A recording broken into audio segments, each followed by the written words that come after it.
নমস্কার প্রত্যেককে, সকলকে জানাই বর্ষ শেষের শুভেচ্ছা এবং অগ্রিম আগামী ইংরাজি নববর্ষের শুভেচ্ছা। আর সেই সাথে সাথে নলেজের পক্ষ থেকে উষ্ণ অভিনন্দন। যারা যারা নিয়মিত এই চ্যানেলের ভিডিও দেখছিস বা দেখছেন, প্রত্যেককে আন্তরিক ভালোবাসা এবং কৃতজ্ঞতা জানাই। আজকের ভিডিওটি আমি সদ্য প্রাক্তন এবং অত্যন্ত শ্রদ্ধেয় অর্থনীতিবিদ তথা ভারতবর্ষের অর্থনীতির অন্যতম রূপকার, এতটা পড়া পর্যন্ত কার কথা বলছি অবশ্যই বোঝা যাচ্ছে, এবং সদ্য প্রয়াত প্রধানমন্ত্রী ছিলেন, মানে সদ্য প্রয়াত হয়েছেন এবং সদ্য প্রাক্তন এই কারণেই বলছি, কারণ নরেন্দ্র মোদী মহাশয়ের ঠিক পূর্ব পর্যন্ত তিনি প্রধানমন্ত্রী হিসাবে দায়িত্ব পালন করেছেন ভারতবর্ষের। সেই অত্যন্ত শ্রদ্ধেয় ডক্টর মনমোহন সিং, যার অর্থনীতিতে তো অগাধ পাণ্ডিত্য, তার সাথে সাথে আমাদের দেশের জন্য যে উনি কাজ করে গিয়েছেন, অর্থনৈতিক সংস্কার এবং সাথে সাথে প্রশাসনিক বিষয়ের দক্ষতার সাথে পালন করেছেন,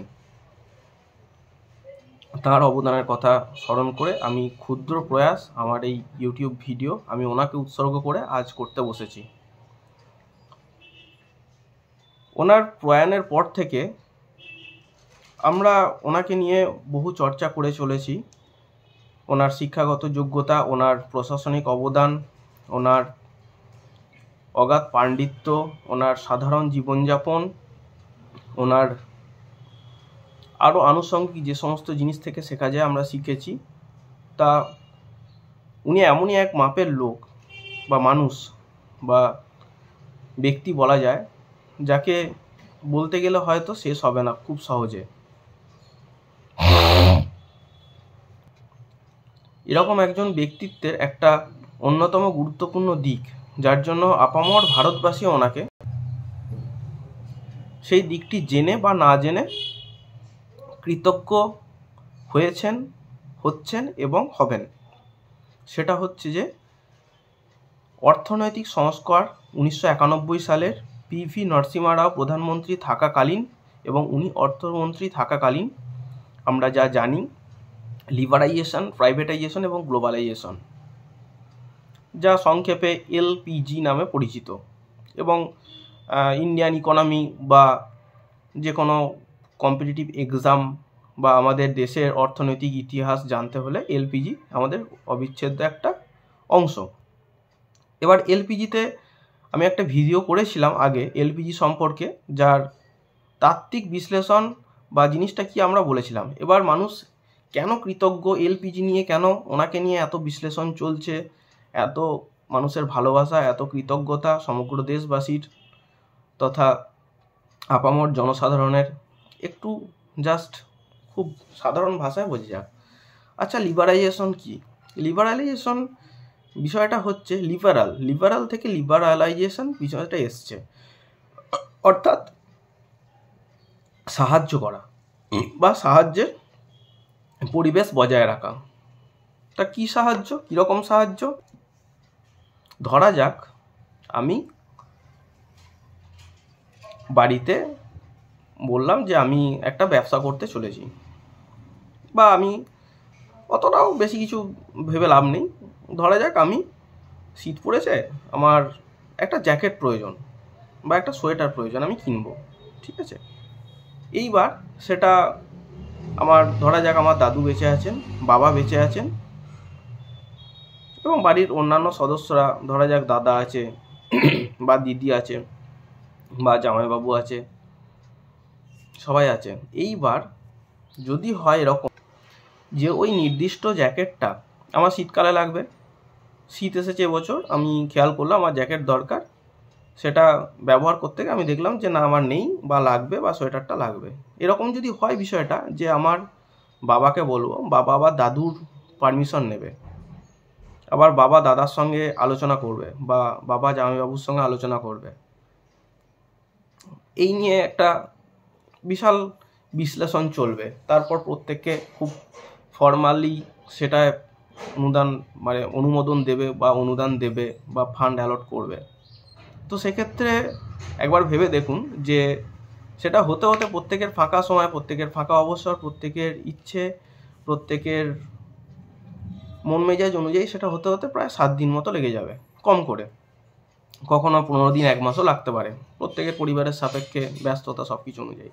এইবার এরকম যদি হয় যে জ্যাকেটটা আমি কিনে নিলাম, তারপর আমার পছন্দ হলো একটা জ্যাকেট কিনে নিলাম, বা এরকম হলো অনলাইন সাইটে ছাড় দিচ্ছে বা কোনো একটা পরিচিত দোকান বা বন্ধুর দোকানে গেছি, পছন্দ হলো কিনে নিলাম, হয়তো লাস্ট পিস পড়ে রয়েছে, আমার যে দরকার আছে কিনে নিলাম, অবশ্যই দরকারের অতিরিক্ত নয়, মাথায় রাখতে হবে। কিন্তু কিনে নিয়ে এসে বাবাকে বললাম বা বাড়িতে বললাম এই জিনিস কিনেছি, আমার সাধ্যের মধ্যে দাম, যে সেটা আমি এসে বললাম, এবং তারা বাড়ির লোক, বাবা মা বা দাদা বা দিদি যেই হোক না কেন, বললো যে ঠিক আছে, ভালো করেছিস।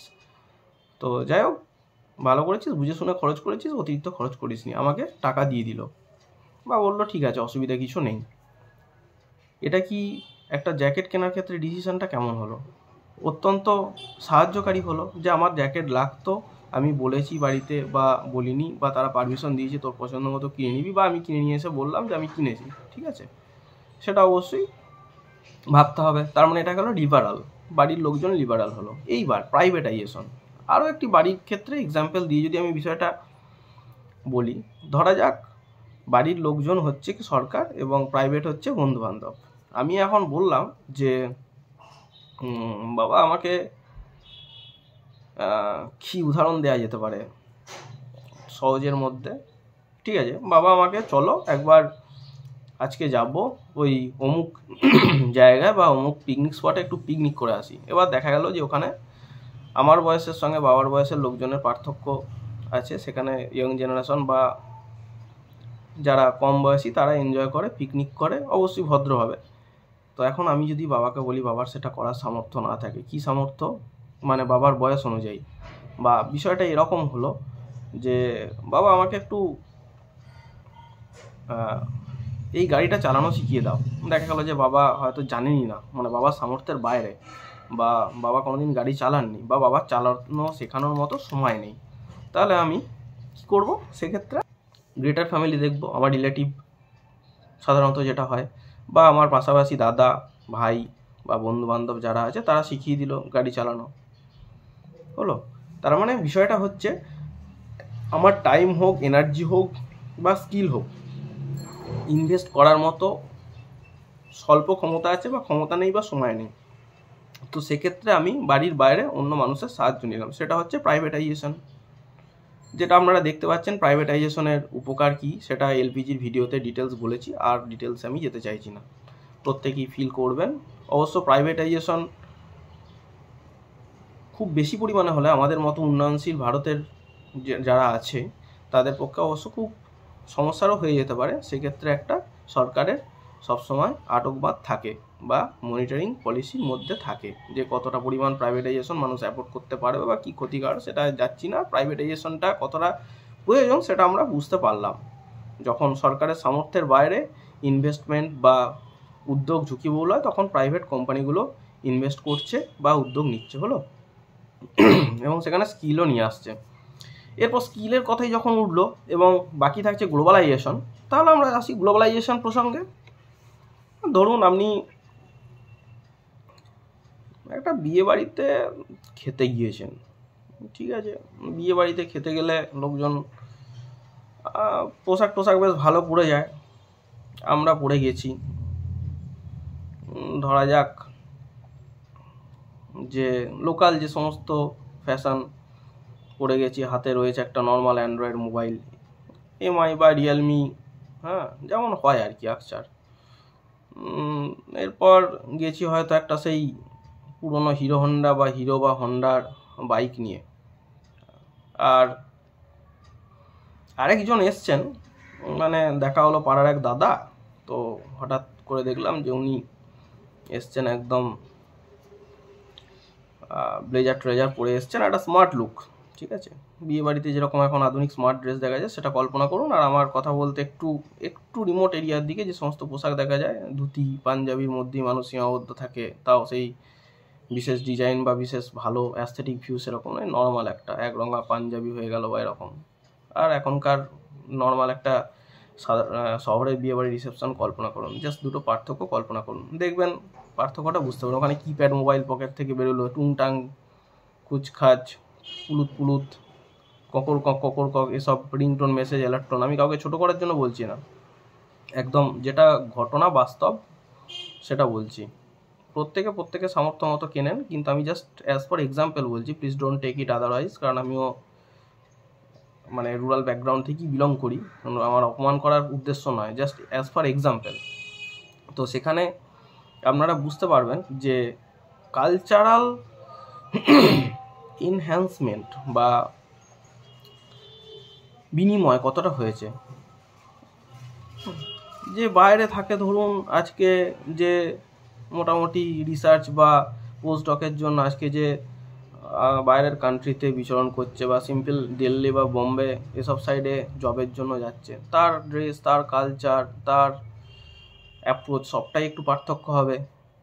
যেমন আমি আজকে যদি এমআই বা রিয়েলমি বা নর্মাল একটা অ্যান্ড্রয়েড ফোন ইউজ করি 10-15 হাজার টাকার, তো অবশ্যই বাইরের কান্ট্রিতে তার সিকিউরিটি বা তার feasibility, working capacity, quality control সব কিছু নিয়ে এসে হয়তো ওয়ানপ্লাসের হাই এন্ড বা স্যামসাংয়ের হাই এন্ড অ্যান্ড্রয়েড বা আইফোন তাদের কাছে কোনো ব্যাপার নয়, ম্যাকবুক তার কাছে কোনো ব্যাপার নয়। তোমার ল্যাপটপে এই গেম আছে দাদা, বা এই গেমটা আমি পার করতে পারছি না, কোন লেভেল, হয়তো দেখা যাবে যে দাদা ম্যাকবুক ইউজ করে, আমাকে একদিন ডাকলো বিয়ে বাড়িতে, কথা হয়েছিল যে ঠিক আছে ভাই আমার কাছে চলে আসিস, আমি শিখিয়ে দেবো, এই গেম লেভেলটা পার করবো একসঙ্গে বসে, চল।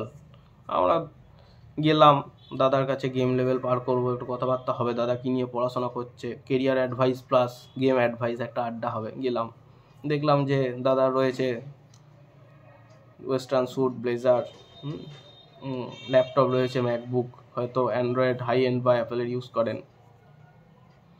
মানে একটা কোয়ালিটির এবং জীবনযাত্রার ধরনের পার্থক্য থেকে যাচ্ছে। তাহলে আমরা বাইরের জিনিসগুলোকে যদি আমরা না তাকাই, বাইরে কি হয়ে যাচ্ছে আমরা না তাকাই, তাহলে কি হবে, আমরা একটা সীমাবদ্ধ জায়গার মধ্যে বসে থাকবো। অর্থাৎ কালচারাল এনহ্যান্সমেন্ট, এনরিচমেন্ট একটা সুস্থ পর্যায় পর্যন্ত অবশ্যই দরকার, সেটা আমাদের কিন্তু হবে না। সেই সকল বাংলা যাকে বলে বস্তা পচা কালচার বা টিপিক্যাল মধ্যবিত্ত ধারণার মধ্যে আমরা পড়ে থাকবো। তাহলে আমাদের গ্লোবালাইজেশন কতটা দরকার এবং আমাদের টেকনোলজির ক্ষেত্রে গ্লোবালাইজড টেকনোলজি আমাদেরকে কতটা উপরে নিয়ে গেছে তা আমরা দেখতে পাচ্ছি। আজকের Vande Bharat semi high speed train থেকে হাই স্পিড ট্রেনেই তো রিসেন্টলি দেখলাম 350 কিলোমিটার বেগে দিল্লি পর্যন্ত যাবে, হাওড়া থেকে বুলেট ট্রেনের পরিকল্পনা চলছে, 2025-26-এর মধ্যে পরিকল্পনা বাস্তবায়নের দিকে যেতে চলেছে। তো এই সমস্ত টেকনোলজি আমরা আপগ্রেড করছি। আজকে ডিআরডিও বলুন বা যে কোনো অর্গানাইজেশন যে টেকনোলজি আনছে মার্কেটে সস্তায়, মানে ভ্যালু অফ মানি বা কোয়ালিটি এনরিচড, এনহ্যান্সড এবং ডিউরেবল যে টেকনোলজিগুলো আনছি, তা গ্লোবাল মার্কেটের সঙ্গে কম্পিট করতে এবং লোকাল চাহিদাকে নিয়ে দুটোর কম্বিনেশনে আমরা গ্লোবালাইজেশনকে ভারতের মধ্যে দেখতে পেয়েছি রন্ধ্রে রন্ধ্রে ঢুকে গেছে। হ্যাঁ, তো আজকের এইটা সফল হয়েছে কেন? সেই পুরনো ল্যান্ড ফোনের জামানা থেকে আজকের যে আমরা অ্যান্ড্রয়েড ফোন ইউজ করছি, যে এত সুন্দর টেকনোলজি ব্যবহার করছি, ওয়ার্ক ফ্রম হোম করছি বা রিমোট ওয়ার্কিং প্লেস তৈরি হয়ে যাচ্ছে বাড়িটা, বা ধরা যাক অনলাইনে ক্লাস করছি, কম্পিটিটিভ এক্সামে প্রিপারেশন নিচ্ছি, তাই না? আমি তো ভাবছিলাম যে এই 350 কিলোমিটার পার আওয়ার ট্রেনটা যদি বাস্তবে নামে, হ্যাঁ, আর সেখানে যদি স্টুডেন্টদের জন্য কোনো ফেসিলিটি দেয় সরকার, যদিও কল্পনা, তো কেউ যদি কলকাতায় প্রাইভেট পড়তে যায় বা পরীক্ষা দিতে যায়, তার কলকাতা যাওয়াটা কত সহজ হবে এবং ফেরাটা কত সহজ হবে। সব ক্ষেত্রে যদি টেকনোলজি এনহ্যান্সমেন্ট হয়, তাহলে আমরা আশা করছি এই শ্রদ্ধেয় মানুষকে নিয়ে যে এলপিজি ওনার একটা অনেকগুলো অবদানের মধ্যে একটা সাইড, তো এটার জন্য আমরা কতটা উপকৃত, খুব সহজ ভাষায় মানে একদম সাধারণ মানুষের কাছ পর্যন্ত কিছুটা পৌঁছে দেওয়ার চেষ্টা করলাম। আপনার ভিডিও থেকে উপকৃত হলে অবশ্যই কমেন্ট করবেন, কোনো জানার থাকলে অবশ্যই জিজ্ঞাসা তাহলে কমেন্ট করবেন। আর সেই সাথে খুব ভালো থাকুন, খুব ভালোভাবে কাটান এবং ধন্যবাদ এবং নমস্কার সবাইকে।